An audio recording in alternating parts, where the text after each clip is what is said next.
손에 들려있는 지팡이 사용하셔서 주님만이 주 되심을 나타내소서.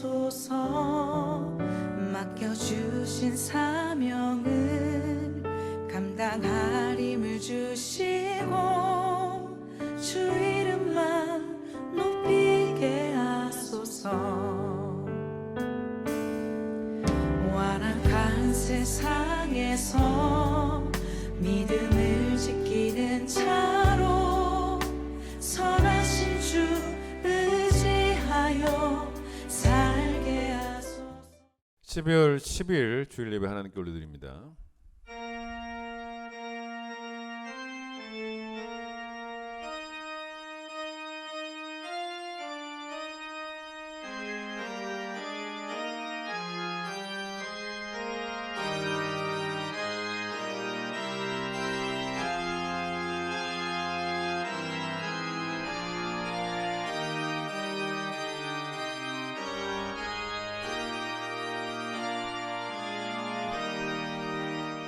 할렐루야. 우리 하나님을 찬양하는 일이 선하며 찬송하는 일이 아름답고 마땅하도다. 오라 우리가 여호와께 노래하며 우리의 구원의 반석을 향하여 즐거이 외치자. 해 돋는 데서부터 해 지는 데까지 여호와의 이름이 찬양을 받으시리로다. 아멘.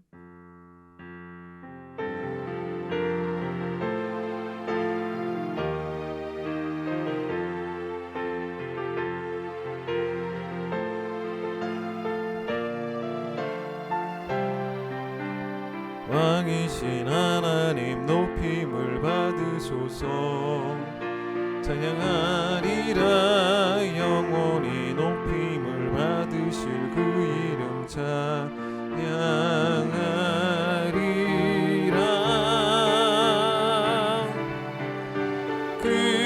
그리스도 진리로 다스리네.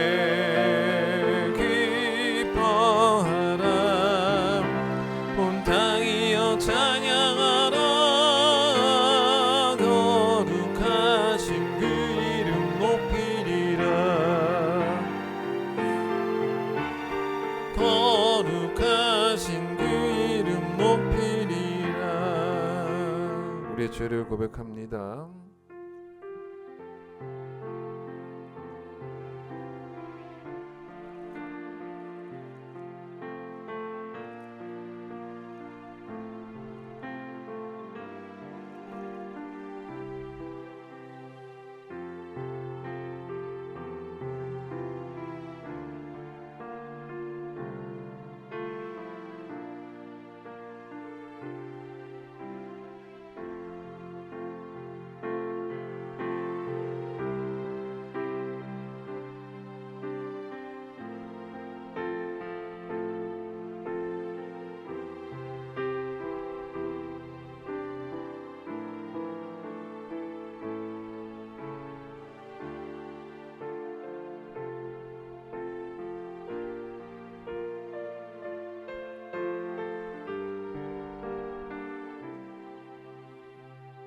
여호와는 긍휼이 많으시고 은혜로우시며 노하기를 더디하시고 인자하심이 풍부하시도다. 우리의 죄를 따라 우리를 처벌하지는 아니하시며 우리의 죄악을 따라 우리에게 그대로 갚지는 아니하셨으니 동이 서에서 먼 것 같이 우리의 죄가를 우리에게서 멀리 옮기셨느니라. 아멘. 신앙 고백합니다. 나는 전능하신 아버지 하나님 천지의 창조주를 믿습니다. 나는 그의 유일하신 아들 우리 주 예수 그리스도를 믿습니다. 그는 성령으로 잉태되어 동정녀 마리아에게서 나시고 본디오 빌라도에게 고난을 받아 십자가에 못 박혀 죽으시고 장사된 지 사흘 만에 죽은 자 가운데서 다시 살아나셨으며 하늘에 오르시어 전능하신 아버지 하나님 우편에 앉아 계시다가 거기로부터 살아있는 자와 죽은 자를 심판하러 오십니다. 나는 성령을 믿으며 거룩한 공교회와 성도의 교제와 죄를 용서받는 것과 몸의 부활과 영생을 믿습니다. 아멘. 101장입니다.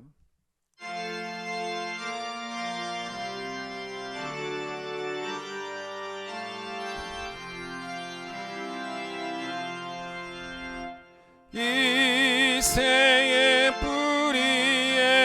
뿌리에서 새 애사기도다 나 예선지 노래대로 장미꽃 피었다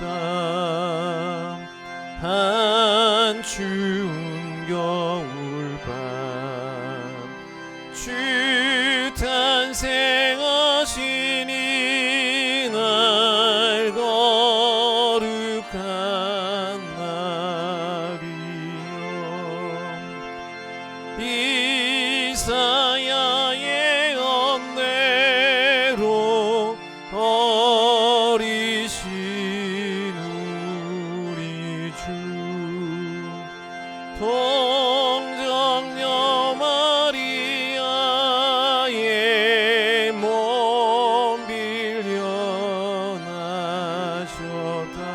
빌려나셨다 탄생한 아기는 영원한 그새 주라 참 기쁜 날이요 그 부드러운 향기 온 하늘 채우고 그 영광 찬란한 빛 어둠을 쫓았다 참 신과 참 사랑 우리를 구하셨다 영광의 날이요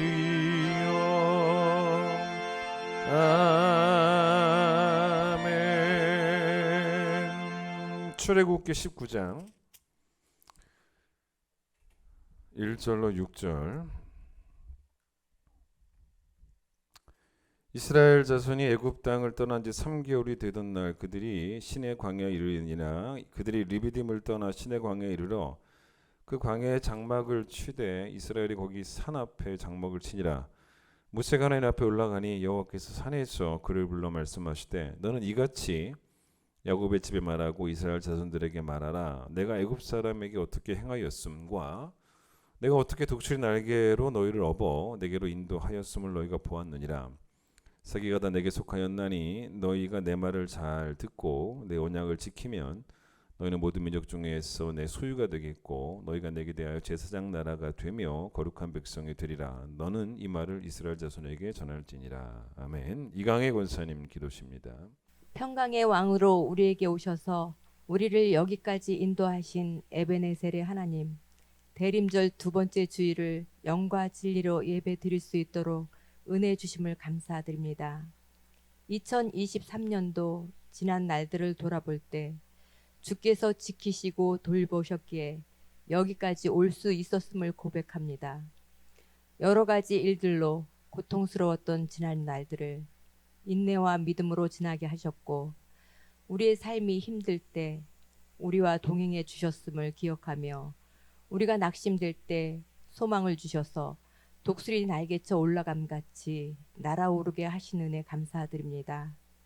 교회의 머리가 되시는 주님, 올해 남은 기간도 잘 마무리할 수 있도록 지혜를 주시고 올해 주신 표어처럼 주가 우리와 함께 우리가 주를 위해 기도와 말씀과 헌신으로 마무리하는 한 해가 될 수 있도록 도와주시고 2024년도 주님의 기쁨을 위하여 준비하며 머리가 되시는 주님의 마음을 시원케 해드리는 큰 기쁨 교회 되기를 소망합니다. 또한 온 세계를 무대로 복음을 전하는 선교사님들과 이곳 미자립교회에서 헌신하는 주의 종들을 긍휼히 여기시고 그들이 전하는 복음이 황폐한 땅을 살리는 능력의 말씀이 되어서 온 땅이 복음화되는 역사 있게 하여 주시옵소서. 세상 모든 민족이 구원을 얻기까지 쉬지 않으시는 주님을 본받아 복음 전파를 위해 기도하며 물질로 후원하는 선교의 동역자들이 더 많게 하여 주시옵소서. 질병으로 고통받는 환우들을 기억하여 주시고 위로해 주시고 어렵고 절망적인 상황에서 벗어나게 하시고 힘들어하는 성도들에게 성령님 함께 하셔서 역전의 주님을 기대하며 소망하며 승리하게 하여 주시옵소서.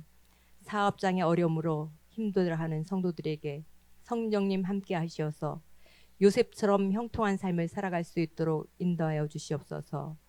올 한 해도 곳곳에서 이름도 없이 빛도 없이 섬기는 분들을 축복해 주시고 그들의 수고와 헌신을 기억하사 주님을 위해 흘린 땀과 눈물이 하늘의 상급으로 채워지기를 기도합니다. 우리 목사님 한 해 동안 애쓰셨습니다. 피곤치 않도록 지켜주시고 내 영혼이 잘된 같이 범사가 잘되며 강건하여지는 목사님 되시기를 소망합니다. 5분의 전도사님들 다음 세대를 책임지며 인도하신 은혜 감사드립니다. 기도와 사랑으로 다음 세대를 더 부흥시키는 전도사님들 되게 하여 주시옵소서. 이 시간 말씀 듣습니다. 말씀으로 말씀하시는 주의 음성 듣게 하시고 피차간에 은혜 받는 귀한 시간 되게 하여 주시옵소서. 영혼과 마음으로 찬양하는 찬양대의 찬양을 기쁘게 받아주시기 원하며 평강의 왕으로 오신 예수님 귀하신 이름으로 기도합나이다. 아멘.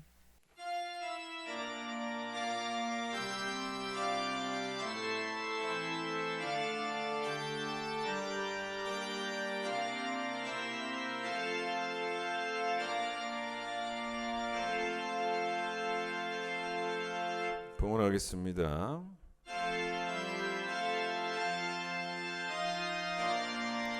(111장입니다)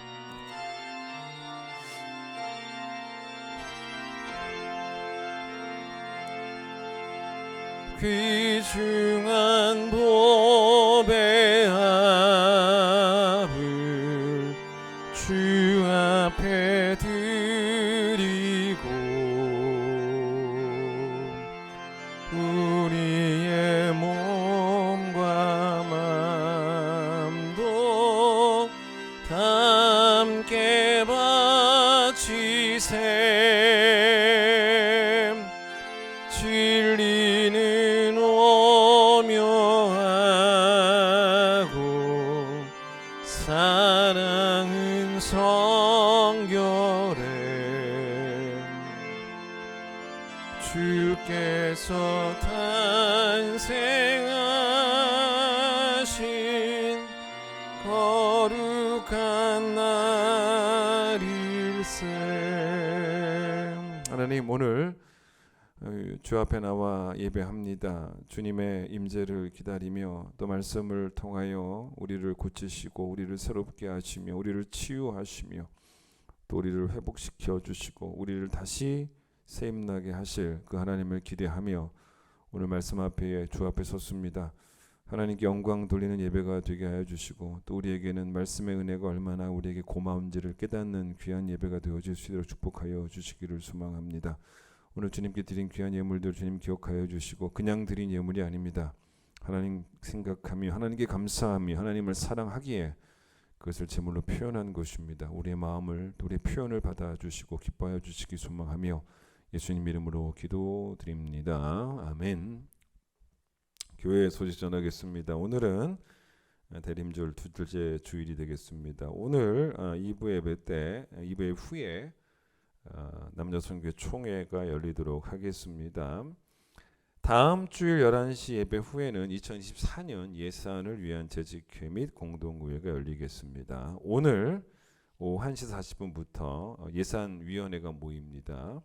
운영위원들이 예산위원입니다. 대신방 잘 진행되고 있습니다. 이제 한 절반 정도 했는데요. 잘 끝까지 마칠 수 있도록 위해서 기도해 주시고 이번 주 화요일 날 11구역 진행하도록 하겠습니다.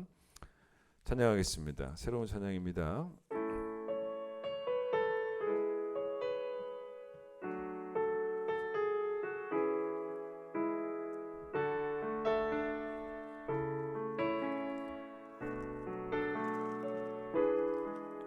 내 손에 들려있는 지팡이 사용하셔서 주님만이 주 되심을 나타내소서.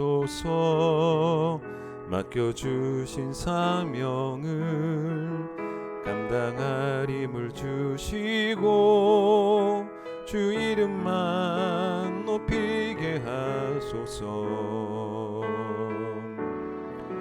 완악한 세상에서 믿음을 지키는 자로 선하신 주 의지하여 살게 하소서. 거룩한 백성으로 구별된 주의 자녀로 주 이름만 따르게 하소서. 나의 하나님 그는 여호와 유일하신 이는 그 위대하심 찬양해. 세상 속에서 구별된 자로 주가 주 되심을 나 선포하리라. 하나님은 모세를 통해서 이스라엘 백성을 이제 출애굽시키십니다. 그 이야기가 이제 출애굽기에 담겨져 있잖아요. 근데 왜 그러셨는가? 먼저는 이스라엘 백성들에게 하나님을 알게 하시려고라고 성경에 나옵니다. 그 하나님을 이론적으로 아는 게 아니라 체험적으로, 경험적으로 알게 하셨다는 거죠. 이스라엘 백성이 그 오랜 세월 동안 이제 애굽에서 포로 생활을 합니다. 근데 하나님이 이 백성들을 그냥 놔두시면 안 되는 것은 가나안을 이스라엘 백성들에게 주시겠다라고 아브라함 때부터 이미 약속을 하셨습니다. 그러니 이제 아브라함의 후손들이, 즉 이스라엘 백성들이 애굽에 있으면 안 되죠. 애굽에서 건져내셔야 되는 거예요. 자, 출애굽기 6장을 한번 보겠습니다. 좀 앞으로 좀 넘어가셔서 제가 한번 6장 2절로 9절을 읽어드리고 여기부터 좀 설명을 먼저 하도록 하겠습니다. 하나님 모세에게 말씀하여 이르시되 나는 여호와이라. 내가 아브라함과 이삭과 야곱에게 전능의 하나님으로 나타났으나 나의 이름을 여호와로는 그들에게 알리지 아니하였고 가나안 땅 곧 그들이 거류하는 땅을 그들에게 주기로 그들과 언약을 하였더니 이제 애굽 사람이 종으로 삼은 이스라엘 자손의 신음소리를 내가 듣고 나의 언약을 기억하노라. 그러므로 이스라엘 자손에게 말하기를 나는 여호와라. 내가 애굽 사람의 무거운 짐 밑에서 너희를 빼내며 그들의 노역에서 너희를 건지며 편팔과 여러 큰 심판들로서 너희를 속량하여 너희를 내 백성으로 삼고 나는 너희 하나님이 되리니 나는 애굽 사람의 무거운 짐 밑에서 너희를 빼낸 너희의 하나님 여호와인 줄 너희가 알지라. 내가 아브라함과 이삭과 야곱에게 주기로 맹세한 땅으로 너희를 인도하고 그 땅을 너희에게 주어 기업을 삼게 하리라. 나는 여호와라 하셨다 하라. 모세가 이와 같이 이스라엘 자손에게 전하나 그들이 마음의 상함과 가혹한 노역으로 말미암아 모세의 말을 듣지 아니하였더라. 자 보세요. 2절 하나님이 모세에게 나타나셔서 뭐라고 말씀하셨냐면 3절 내가 아브라함과 이삭과 야곱에게 전능의 하나님으로 나타났다. 뭐 이렇게 말씀하셨죠. 그런데 4절 보세요. 그런데 이들에게 아브라함과 이삭과 야곱, 아브라함부터 시작된 거죠. 언약을 맺었다는 것입니다. 그렇죠? 무슨 언약? 가나안 땅을 주겠노라는 언약을 아브라함 때부터 맺으셨다는 거죠. 그래서 5절 보세요. 이스라엘 자손이 막 애굽에서 신음소리를 낼 때, 고통당할 때, 그때도 잘 보세요. 여전히 하나님은 하나님의 언약을 기억하고 계셨다는 거예요.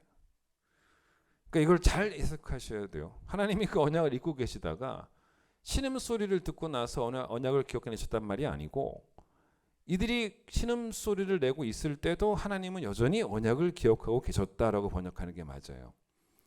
그래서 하나님이 이제 예비하신 때 이들을 애굽에서 출애굽시키시려고 그때도 여전히 계획 중이셨다라는 거죠. 시편 12편 5절에 어떤 말씀이 나오냐면 하나님이 일어나신다라는 표현이 나옵니다.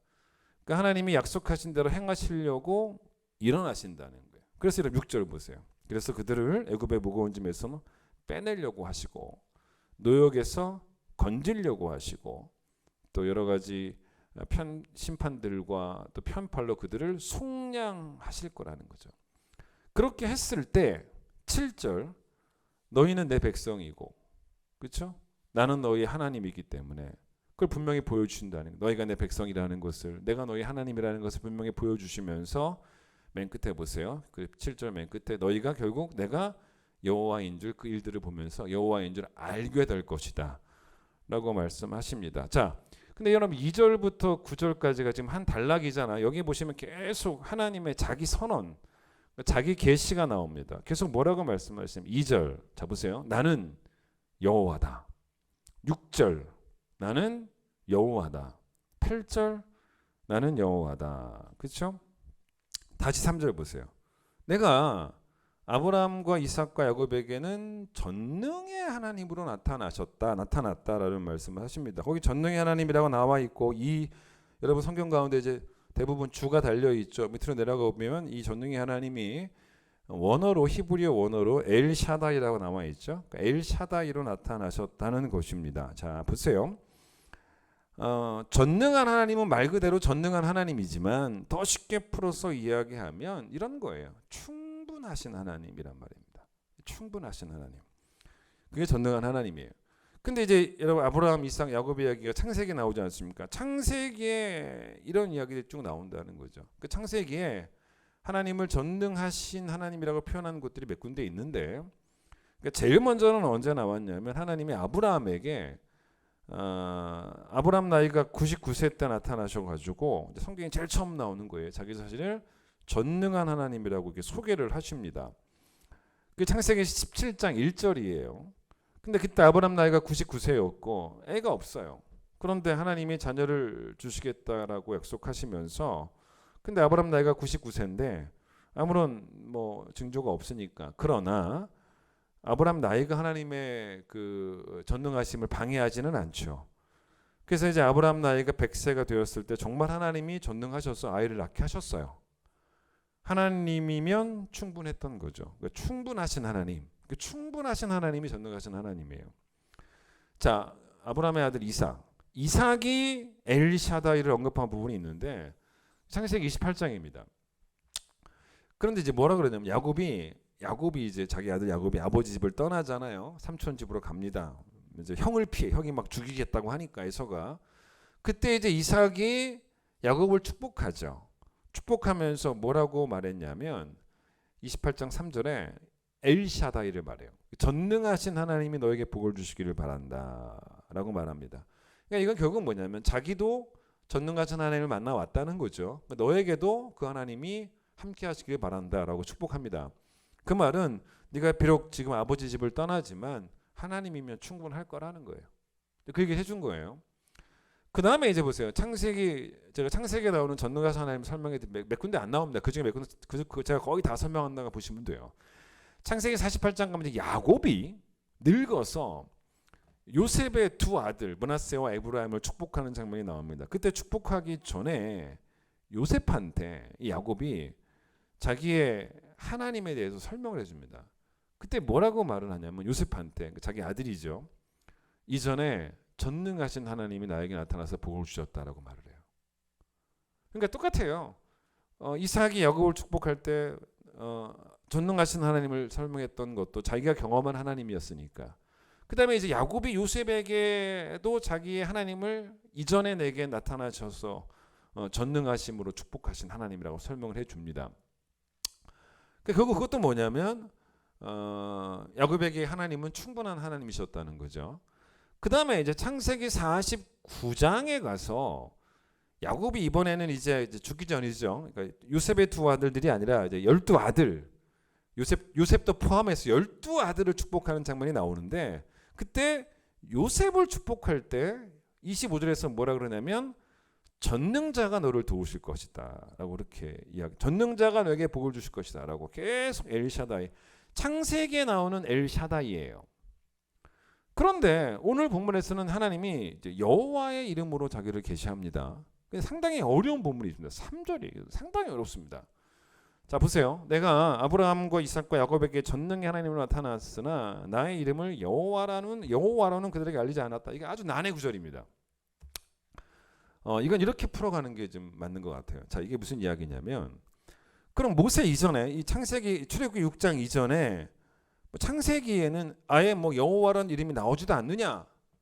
아브라함, 이삭, 야곱은 여호와라는 이름을 알지도 못하느냐? 그런 의미는 아닌 것 같아요.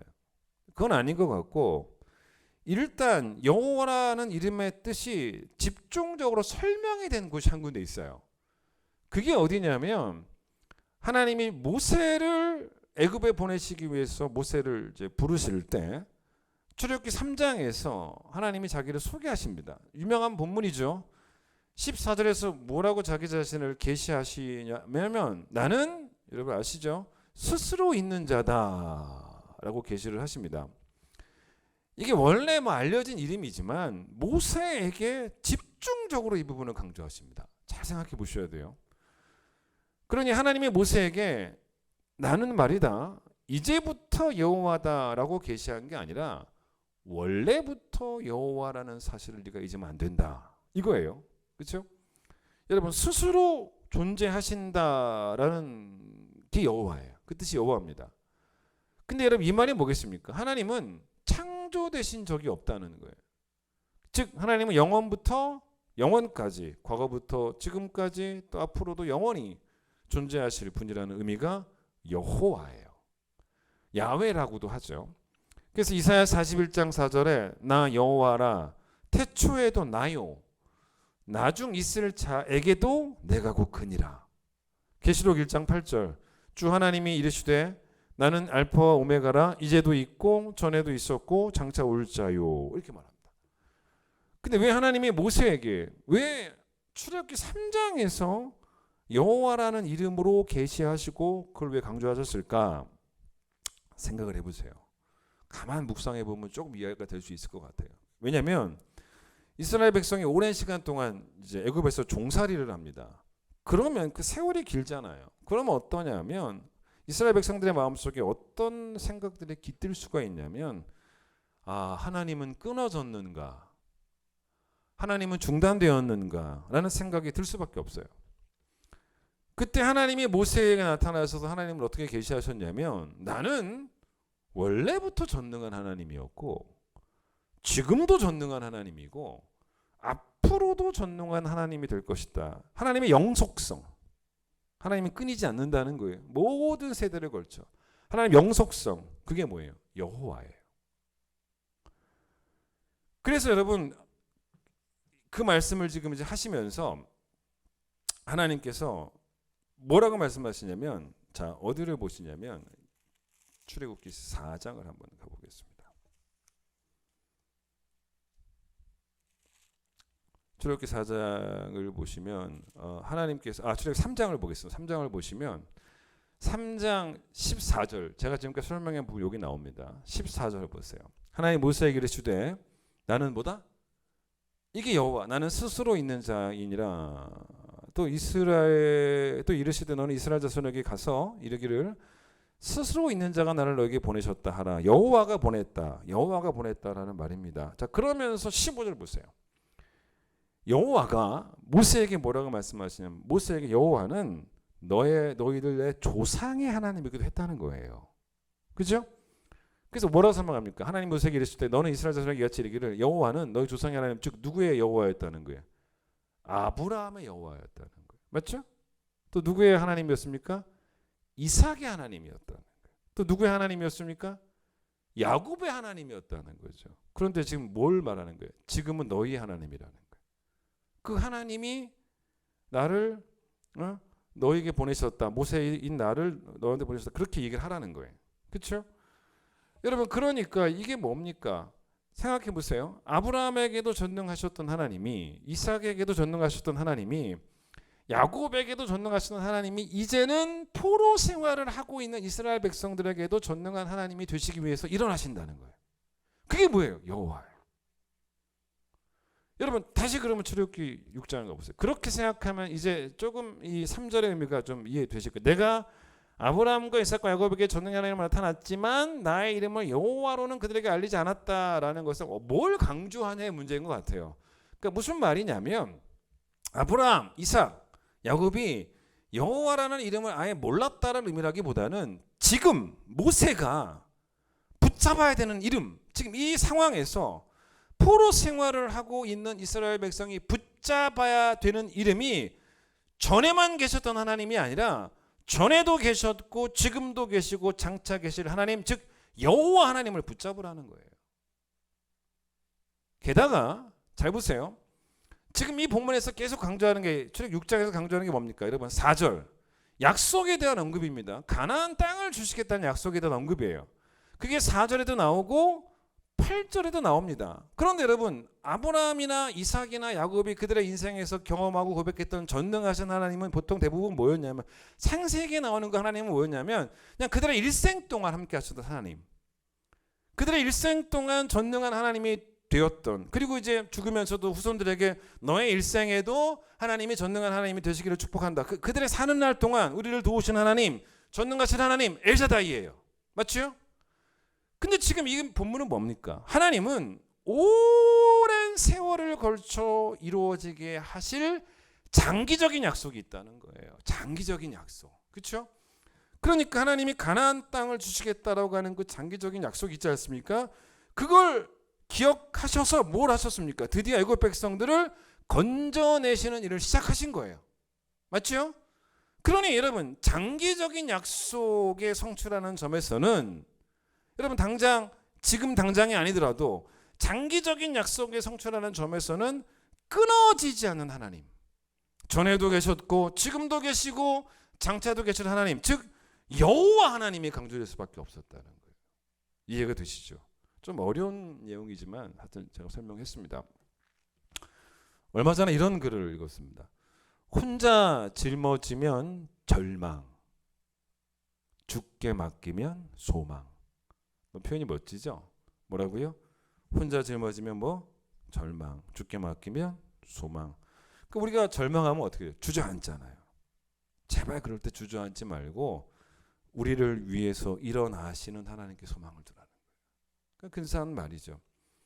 그럼 반드시 우리가 경험하게 되고 알게 될 하나님이 계신다는 거예요. 그런 이야기예요. 오늘 우리가 부른 찬양이 우리가 교회에서 자주 부르는 마커스, 아주 유명한 팀이죠. 그 마커스 찬양을 제가 많이 부르는데 마커스 팀이 새로 만들어낸 찬양이에요. 근데 제일 처음 가사에 이렇게 내 손에 들려 있는 지팡이를 사용하셔서 주님만이 주되심을 나타내시기를 원합니다.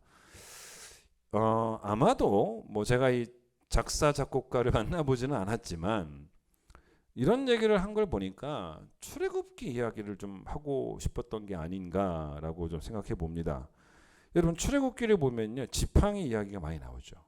그러니까 모세가 그 출애굽하는 과정에서 늘 손에 지팡이를 쥐고 있었다라고 보시면 돼요. 그래서 출애굽기 4장 17절에 보시면 하나님 모세를 이제 애굽으로 보내실 때 너는 이 지팡이를 손에 잡고 이걸 가지고 이적을 행해라 라고 이렇게 말씀을 하세요. 그래서 이제 모세가 지팡이 가지고 애굽으로 들어가잖아요. 들어가서 뭐 10가지 재앙을 내리게 할 때 거의 뭐 다 지팡이를 사용합니다. 지팡이로 나일강을 탁 치니까 피로 바뀌고요. 지팡이를 들어서 땅에 티끌을 탁 치니까 또 이로 다 바뀌고요. 하늘을 향해서 지팡이를 드니까 우박이 내려오고요. 예? 모세가 또 지팡이를 드니까 하나님이 동풍을 보내셔서 메뚜기 떼가 날아오고요. 가장 최고의 장면은 뭡니까? 모세가 지팡이를 들고 손을 바다 위로 탁 내미니까 바다가 갈라져서 마른 땅이 되었죠. 홍해 갈라지죠. 그렇죠? 근데 또 어떤 놀라운 또 기적도 있습니까? 이스라엘 백성이 다 건너고 난 다음에 다시 모세가 지팡이를 들고 바다 위로 손을 딱 내미니까 이제는 반대 상황이 돼서 물이 다시 흘러 들어와서 쫓아오던 애국군들이 다 수장되죠. 여러분 이게 얼마나 멋진 이야기입니까? 근데 계속 지팡이가 나와요. 그런데 이제 모세가 출애굽기 4장을 잠깐 봐보세요. 4장에서 하나님이 이 지팡이를 뭐라고 말씀하시냐면 자 20절을 보세요. 모세가 애굽으로 들어가는 거예요. 들어갈 때 이제 드디어 들어갑니다. 모세가 그의 아내와 아들들을 나귀에 태우고 애굽으로 돌아가는데 모세가 뭘 들고 갔다고요? 하나님의 지팡이를. 하나님의 지팡이를 손에 잡았더라라고 이렇게 이야기합니다. 한번 지팡이 얘기 한번 해보죠. 여러분, 모세가 이 잡은 이 지팡이는 도대체 뭐냐는 거예요. 이 지팡이가 무슨 신비한 물건이라고 됐냐는 거예요. 요술 지팡이였냐는 겁니다. 여러분, 요즘 여러분 알런지 요즘에 분들이 알런지 모르겠지만 아시죠? 대부분 알 겁니다. 도깨비의 방망이라는 동화 있지 않았습니까? 아세요? 도깨비 방망이 아세요? 그 옛날에 동화인지 만화인지 옛날 옛적에 형제가 살았는데 형은 못됐고, 동생은 착했고, 착한 동생이 나무하러 숲에 갔다가 나무하다가 개암 열매가 떨어진 걸 좀 보고 아버지 드려야겠다, 어머니 드려야겠다, 착하니까 형 줘야겠다 챙겼어요. 밤이 깊어가지고 허름한 집에 들어갔는데 도깨비가 몰려온 거예요. 믿거나 말거나. 도깨비가 몰려오니까 이제 대들보로 올라가서 숨었는데 도깨비들이 들어와서 뭐 한 거예요? 은방망이 가지고 금 나와라 뚝딱, 은 나와라 뚝딱. 뭐 그래서 뭐 음식을 만들어내고, 그걸 보고 있던 동생이 자기도 배가 고프니까 배가 고파서 주머니에 있던 개암 열매를 하나 깨물었는데 그 소리가 나니까 도깨비들이 무서워서 도망갔고, 동생은 그걸 주워서 집에 와서 금 나와라 뚝딱, 은 나와라 뚝딱 부자가 됐고, 그죠? 나중에 형이 야, 너 어떻게 부자 됐냐?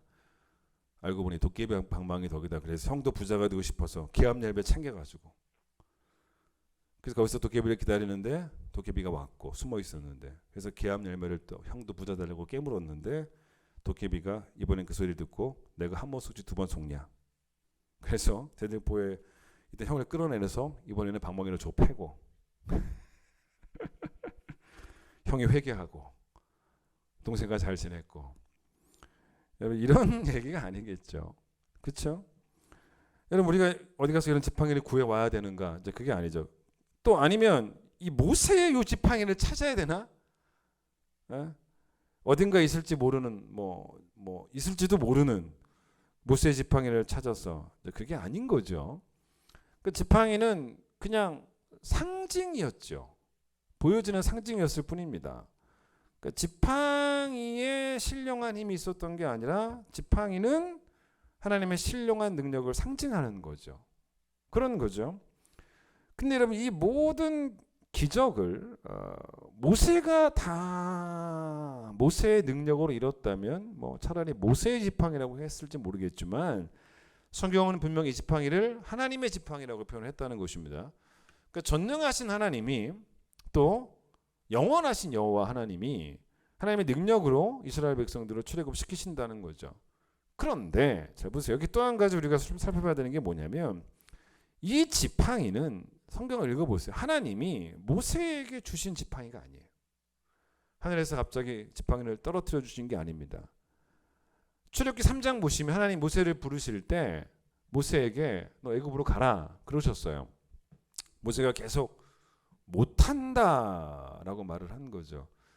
맞는 이야기 같긴 하지만 또 하나 또 오해를 한 것도 있겠죠. 그게 뭐냐면, 모세는 자기가 구원을 해야 된다라는 생각을 했으니까 자기는 못하는 거죠. 맞아요. 맞긴 맞지만, 근데 뭘 몰랐냐?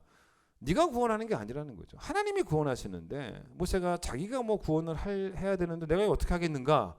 뭐 그런 생각을 했겠죠. 그때 출애굽기 4장에서 모세에게 하나님께서 뭐라고 말씀하시냐면 이렇게 물어보신다. 야 모세야, 네 손에 뭐가 있냐라고 물어보십니다. 그때 모세가 손에 지팡이가 있었단 말이에요. 자기 지팡이가.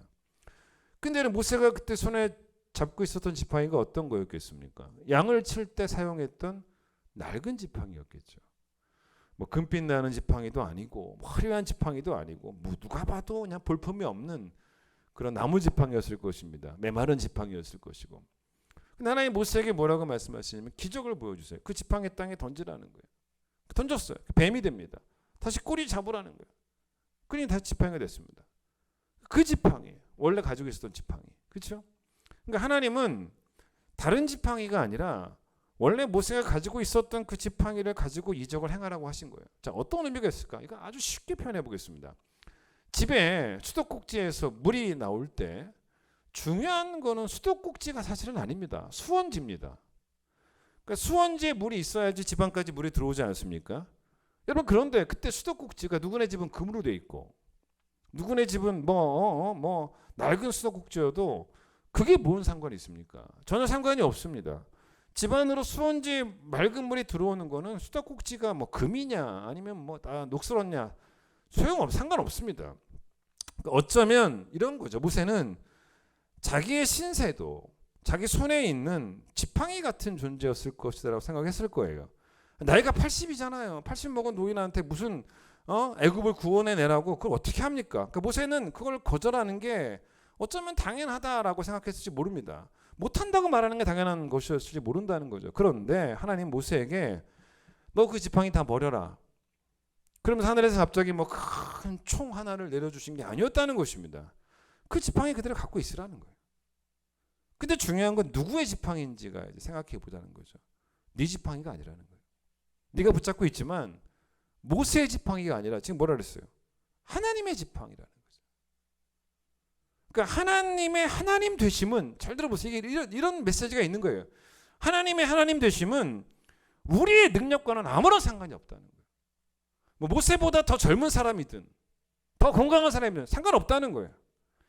모세가 아무리 나무 막대기 같은 초라한 인생이어도 상관이 없다는 겁니다. 이스라엘 백성을 애굽에서 구원하셔서 하나님이 하나님 되심을 알리는 일에 모세가 주역이었다면 그러면 모세의 지팡이는 여전히 모세의 지팡이에요. 그러나 이스라엘 백성을 무거운 짐 밑에서 빼내고 노역에서 그들을 건지고 속량하시는 일은 하나님의 주역이에요. 그렇기 때문에 모세의 손에 들려있는 지팡이는 더 이상 모세의 지팡이가 아니라 하나님의 지팡이가 된 거예요. 그런 메시지예요. 이해하셨죠? 자, 그런데 오늘 두 번째 단락입니다. 그럼 왜 또 하나님이 왜 이스라엘 백성을 구원하셨냐? 그렇게 제가 설명하고 있죠. 하나님을 알리기 위해서. 첫 번째 이렇게 말씀드렸습니다. 또 있어요. 왜 하나님이 그러면 이스라엘 백성들을 구원하셔서 하나님의 하나님 되심을, 하나님의 여호와 되심을 알게 하셨는가? 그 다음 질문이에요. 이제 여기에 오늘 설교의 결론에 해당되는 말이 나옵니다. 그 이유는 오늘 본문에 나옵니다. 자, 보세요. 출애굽기 19장을 보세요. 자, 이게 어떤 내용이냐면 여러분 출애굽한 1절 보세요. 출애굽한 지 한 3개월 지났을 때 이스라엘 백성이 시내 광야에 이릅니다. 하나님 모세를 부르셔서 이스라엘 자손들에게 이같이 말을 전하라는 거예요. 4절. 자, 너희가 하나님 이제 경험했지 않냐는 거예요. 하나님을 알지 않았냐는 거예요.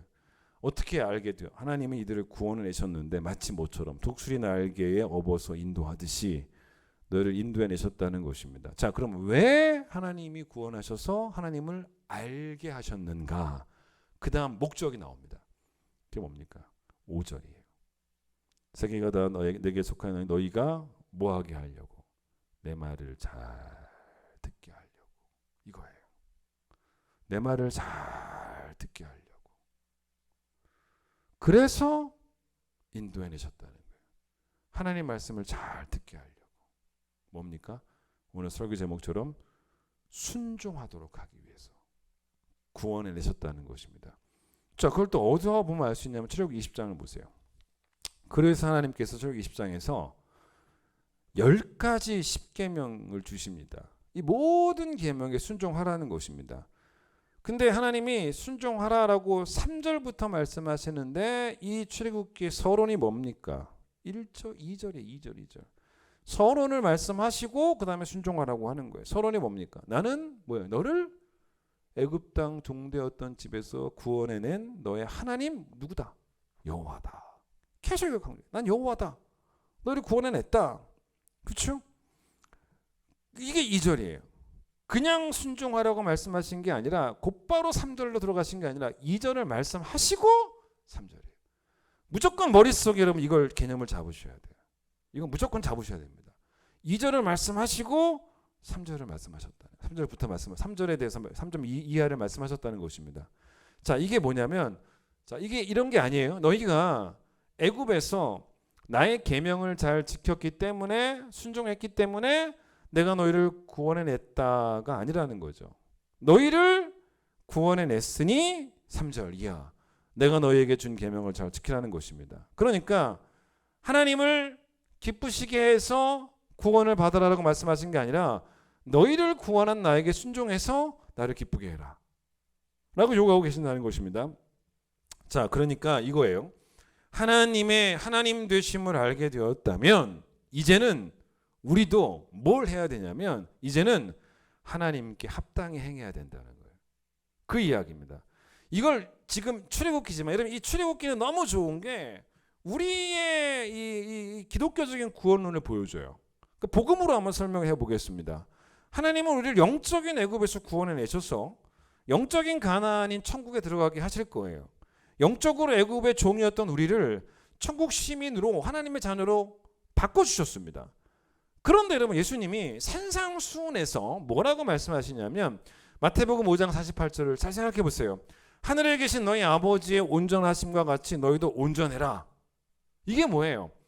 너희가 하나님처럼 온전하면 하나님의 자녀가 될 것이다 라고 말씀하시는 게 아니잖아요. 하나님의 자녀가 되었으니 아버지처럼 온전해라. 이게 순서예요. 출애굽할 때 자 보세요. 하나님이 이스라엘 백성을 어떻게 해방시켜 주셨습니까? 해방이 됐죠. 해방. 너무 이게 우리의 복음을 설명하기 좋아요. 10가지 재앙 중에 뭐 다 어떤 공격력이 있었지만 아주 획기적인 공격력이 뭐였습니까? 10번째 재앙이었죠. 그게 뭐였습니까? 어린 양의 피를 그 유월절이었잖아요. 문설주에 바른 이스라엘 백성들의 집은 죽음이 넘어갔습니다. 장자가 죽지 않았어요. 뛰어넘었죠. 그게 유월이죠. 그래서 해방이 되었죠. 여러분 그런데 사도 바울이 고린도전서 5장 7절에 분명히 뭐라고 말하냐면 유월절 어린 양은 예수님이다라고 말을 해요. 여러분 성경을 보실 때 저와 함께 그동안 말씀 배우시면서 저는 원칙이 뭐냐면 성경에서 그 상징이 무엇인지를 풀어놓지 않으면 전 절대로 말하지 않습니다. 위험해요. 그러니까 이게 뭐가 뭘 상징한다라고 그렇게 막 무조건 설교하면 위험할 수가 있습니다. 여러분 그래서 이걸 정확하게 보셔야 돼요. 저는 함부로 이렇게 하는 건 옳지 않다고 봅니다. 성경에서 설명한 것만 바울은 분명히 유월절 어린 양을 예수님이라고 묘사를 해요. 비유를 합니다. 그러니까 예수님의 예표였다는 거죠. 그러면 여러분 하나님이 유월절에 보세요. 이게 출애굽기 이야기입니다. 유월절에 어린 양의 피로 이스라엘 백성을 해방시켜 주셔서 신분을 바꿔 주셔서 가나안으로 인도하고 계시는 이야기가 오늘 본문이라면 하나님은 예수 그리스도의 피로 우리를 해방시켜 주셔서 신분을 바꿔 주셔서 우리를 천국으로 인도하시죠. 그런데 하나님은 어떤 분이시냐는 거예요. 신분을 바꿔 주심으로써 하나님이 하나님 되심을 우리에게 알게 하셨어요. 그리고 난 다음에 하나님 우리에게 우리의 신분을 바꿔주시고 난 다음에 그 은혜를 베푸시고 난 다음에 우리에게 뭘 요구하시냐면 이제는 니들이 행동을 바꾸라는 거예요. 신분을 바꿔주시고 난 다음에 우리에게 니들이 행동을 이제 바꾸라는 거예요. 너희가 이제는 세상에서 구별된 자로 살아가라고 요구를 하십니다. 여러분 이렇게 설명할 수도 있어요. 우리 인생은 전부 다 하나님의 은혜입니다. 전부 다 하나님께 받아 살아갑니다. 모든 것이 합력하여 선을 이룬다고 할 때 우리가 만나는 최종적인 선이 천국일 뿐이지 매일매일 만나는 선도 엄청나게 눈부신 선입니다. 여러분 일용할 양식도 눈부신 선이고요. 여러분 그러면 하나님의 은혜, 하나님의 모든 기적들에 대한 우리의 무조건적인 반응이 뭔지 아십니까? 순종이에요. 그러니까 어떤 식이냐면 여러분 아침에 출근하기 전에 일용할 양식을 먹으면서 아침 식사를 하시면서 그때 어떤 결단을 하는 게 옳은지 아세요? 그걸 먹으시면서 무슨 결단을 해야 되냐면 오늘도 나는 하나님께 순종해야지 이거예요. 은혜를 만나고 있으니까. 건강한 호흡을 가지고 하루를 출발하면서 우리는 오늘 어떤 결단을 해야 됩니까? 하나님 내게 건강한 호흡을 주시는 건강을 주시는 은혜를 주셨으니 오늘 나는 하루도 순종해야지. 광야에도 은혜가 있잖아요. 광야길을 걸으면서도 그 은혜를 발견하면서 광야에서도 순종해야지. 순종해야지. 그리고 우리가 순종해야 되는 최고의 이유는 천국 백성 만들어 주셨기 때문에 그게 최고의 이유지만 그것 말고도 우리가 매일매일 만나는 하나님의 선물들은 우리 모두에게 순종의 이유가 되는 거예요. 그 얘기예요. 여러분 다시 한번 강조하지만 기독교는 기복주의가 아닙니다. 제가 늘 설교했던 부분이에요. 만약에 기독교가 기복주의라면요. 출애굽기는 바뀌어야 돼요. 어떻게 바뀌어야 되냐? 이스라엘 백성을 하나님은 구원하시겠다는 계획도 없으셨고 뜻도 없으셨고 약속도 없으셨는데 이스라엘 백성들이 애굽에서 고생을 하는 걸 보고 계시니, 근데 이 사람들이 고생함에도 불구하고 너무 애굽에서 하나님께 순종을 해요. 고생을 많이 하는데 하나님이 그 순종을 보시고 감동을 하셔서 얘들에게 복을 줘야겠다, 얘들을 구원해야겠다, 그렇게 하나님이 마음 먹으셨다라고 만약에 출애굽기가 내용을 전개해 간다면 기독교는 기복주의예요. 그게 기복주의예요. 그런데 그게 아니었다는 거죠. 확인했지 않습니까? 게다가 이스라엘 백성이 고생하는 걸 보시고 이들을 구원하셔야겠다라고 비로소 마음 먹은 것도 아니셨다는 거예요. 뭐예요? 이들이 고생하고 있을 때도잖아요. 하나님은 이들과 약속을 기억하고 계셨다는 거죠. 그래서 약속대로 구원하시면서 하나님의 하나님 되심을 알게 하셨다는 거예요. 그리고 나서 하나님 이스라엘 백성들에게 너희들이 말이다 내게 합당히 행해라 라고 요구하셨다는 거예요. 여러분, 순종해야 될 이유가 없습니까? 절대로 그렇지 않습니다. 나의 나됨은 하나님의 은혜입니다라는 고백을 여러분 뜨겁게 하실 때 그 고백이 무슨 말인지 아세요? 순종하겠다는 말이에요. 나의 나됨이 하나님의 은혜이기 때문에 순종하겠다는 거예요. 예를 들어 우리는 그 헌금 설교를 불편해합니다. 뭐 제가 11조 얘기하면 불편해하시는 분들이 있을 거예요. 헌금 설교만 하면 시험 드는 교인들이 있을 겁니다. 왜 그러냐? 전 두 가지 이유라고 봅니다. 첫 번째는 내게 있는 재산이 하나님의 은혜임을 모르니까 교회가 뺏는 것 같아요. 하나님 뺏는 것 같아요. 시험에 드는 거죠. 결국 뭐냐면 교만하기 때문에 헌금 설교 들으면 시험에 빠지는 거예요. 아니면 어떤 경우도 말이 안 되냐면 내가 알긴 알아요. 이게 하나님께로부터 온 선물인 거 모르는 건 아니에요. 그런데 알기는 아는데 탐심이 그 신앙 고백을 이겨버린 거예요. 그 11조를 하지 않는다면, 헌금을 하지 않는다면 그런 사람은 또 헌금 설교를 듣고 시험 들 이유도 없는 거죠. 자기 탐심 때문인데 뭐든 간에 시험 들 이유는 없는 거죠. 여러분, 11조가 뭔지를 생각해 보세요. 하나님이 은혜를 주시고 순종을 요구하시는 거예요. 똑같은 거예요. 똑같은 패턴입니다. 순종을 요구하시는 하나님의 전형적인 패턴입니다. 그대로예요. 그대로. 그게 은혜 주시고 달라는 거예요. 여러분, 기복주의는 하나님을 향한 보답이 아니라 하나님을 향한 투자예요. 은혜 중 은혜는 날 구원하신 은혜인데, 이 은혜는 이 출애굽기 이스라엘 백성에게 주셨던 약속처럼 우리를 향한 은혜는 뭡니까? 구원은 뭡니까? 하나님의 창세 전부터 약속이에요. 약속대로 구원하시는 것이지 우리가 잘해서 구원하시는 게 아니기 때문에 오늘도 하나님은 충분하신 하나님이고 어제도 충분하셨고 또 오늘도 우리에게 필요한 은혜 주시고 하나님 알게 하시고 내일도 주실 것이고 천국도 가게 하실 것인데, 이런 하나님을 상대로 우리가 순종을 빌미로 하나님과 거래할 이유가 전혀 없다는 거죠. 따라서 여러분, 오늘 말씀 독수리 날개로 업고 여기까지 오신 그 하나님께서 내 말을 잘 들어라 라고 요구하시는 그 요구가 당연한 요구임을 알고 그 말씀을 가슴에 새기면서 신분이 바뀌었다면 행동도 바뀌는 우리 모두가 되시기를 축원드리겠습니다. 찬양하겠습니다.